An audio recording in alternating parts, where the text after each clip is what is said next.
পুঁটি মাছের একটা আলাদা স্বাদ আছে আর পেঁয়াজকলিরও আলাদা একটা স্বাদ আছে, কিন্তু দুটোকে যদি একসাথে রান্না করা যায় এরকম একটা রেসিপি ভেবে দেখলাম। তাই জন্য নিজেই থেকেই আমি তৈরি করছি পুঁটি মাছ দিয়ে পেঁয়াজকলি। তো আমি এর একটা নতুন নাম দিয়েছি পুঁটিকলি। নমস্কার, অপর্ণাস ডেলি লাইফ অ্যান্ড ট্রাভেলসের একটি নতুন ব্লগে আপনাদের জানাই প্রীতি ও শুভেচ্ছা। আজ আমি পুঁটিকলি রেঁধে দেখাবো। অনেকটা পুঁটি মাছ দিয়ে পেঁয়াজকলির চচ্চড়ির মতো হবে। তো আমি এই জন্য নিয়ে নিয়েছি কিছুটা পুঁটি মাছ, কেটে ধুয়ে ভালো করে নুন হলুদ মাখিয়ে নিয়েছি। এবার পুঁটি মাছগুলোকে আমি ভালো করে ভেজে নেব, একদম লাল লাল কড়া করে ভেজে নিয়েছি। এই এই কড়া ভাজাটা হলে চচ্চড়িতে খুব ভালো থাকে, আর যদি ভাজাটা একটু নরম হয় তো ভেঙে যেতে পারে মাছগুলো। সেই জন্য আমি মাছগুলোকে খুব সুন্দর করে কড়া করে ভেজে নিয়েছি, লাল লাল করে। তো আমি মাছ ভাজা প্রায় হয়ে গেছে আমার সব। আমি এবারে পেঁয়াজগুলো কেটে রেখেছিলাম সব, এগুলো পরে দেব। আগে আমি তেলের মধ্যে কড়াতে 5 ফোড়ন দিয়ে দেবো। 5 ফোড়ন আর শুকনো লঙ্কা, বেশি কিছু মশলা লাগে না এতে। 5 ফোড়ন আর শুকনো লঙ্কা তেলে ফোড়ন দিয়েছি। এবারে আমি এর মধ্যে দিয়ে দেব কেটে রাখা সবজিগুলো। কেটে রাখা সবজিগুলো দিয়ে নাড়াচাড়া করে নেব। তো আমি সবজিগুলো কড়াতে দিয়ে দিচ্ছি। আমি সবজির মধ্যে নিয়েছিলাম কুমড়ো, বেগুন, শিম আর আলু। আর পেঁয়াজকলি তো আলাদা করে কেটে রেখেছি, ওইটা এক্ষুনি দিয়ে দেবো না। এই সবজিগুলো একটু ভালো করে ভাজা হয়ে গেলে, মোটামুটি একটু ভাজা হবে, ভাজা হয়ে গেলে পরে আমি দিয়ে দেবো পেঁয়াজকলিগুলো।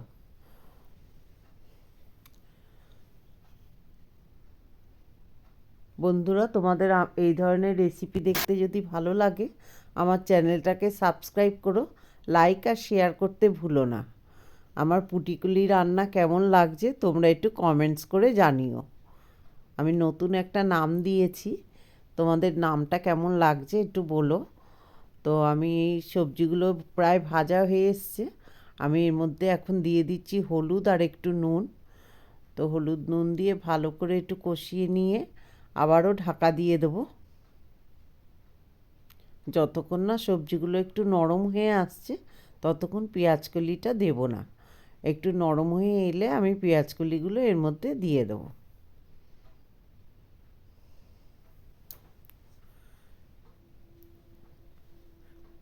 পেঁয়াজকলিগুলো দেওয়া হয়ে গেছে। এবার একটু নাড়াচাড়া করে ঢাকা দিয়ে রেখে দেবো, যাতে পেঁয়াজকলিগুলো নরম হয়ে এই সবজিগুলোর সাথে মিশে যায়।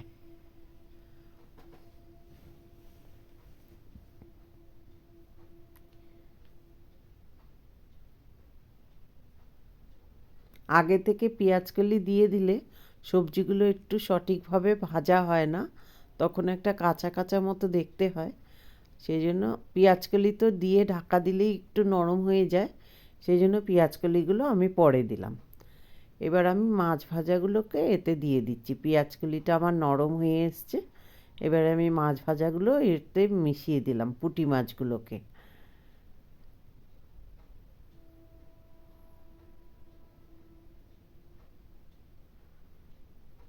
তোমাদের কেমন লাগছে আমায় একটু কমেন্টস করে জানিও।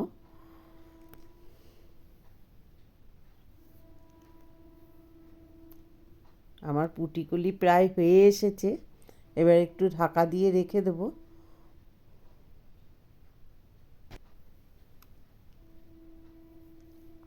দেখো কেমন হয়ে গেছে, এবারে আমি নাবিয়ে নিলাম।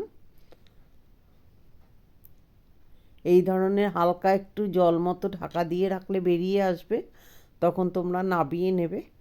তো আমি নাবিয়ে নিলাম, একটু রস রস মতো হবে খেতে। তো দেখো কীরকম সুন্দর দেখতে লাগছে। এটা ভাত বা রুটির সাথে খুব সুন্দর খেতে লাগে, গরম ভাতের সাথে খুব জমে যায়। আজ এই পর্যন্ত, দেখা হবে নতুন ব্লগে। তোমরা সকলে ভালো থেকো।